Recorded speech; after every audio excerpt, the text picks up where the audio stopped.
कहाँ से पधारे भाई साहब? सलूम्बर कई नाम है? सलूम्बर के पास बंदोड़ा। कई नाम है? बंदोड़ा बंदोड़ा बनोड़ा। बंदोड़ा। ठीक है। कई तकलीफ ही? कमर ही तकलीफ। कमरी हना लेना है आप? हाँ कता टाइम परेशानी? 2 साल। 2 साल। आप लोग का नाम है? कचरूलाल। कचरू लाल जी। 2 साल परेशानी? 2 साल। बीमारी कता मिनट में की?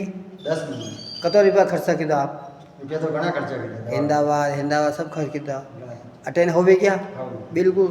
ठीक है। आप लोग का नाम है? गीता बेन। कई तकलीफ है आप रहे? कमर में तकलीफ है। ठीक है। अब बैठो नीचे। ये बेच सकता है? हाँ नहीं ले सकती। बिल्कुल नहीं बेच सकता। कता टाइम पर? 2 साल। 2 साल हो गए। कितनी देर में हो गया? अभी आधी कलाक ही नहीं हुई। अरे किस तरह लागू हटे?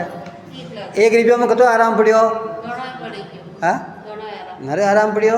वाइटा वाली माता की कृपा है कि नहीं है? हाँ, देखता है। देखिए माता जी बोलिए वाइटा वाली माता की जय हो।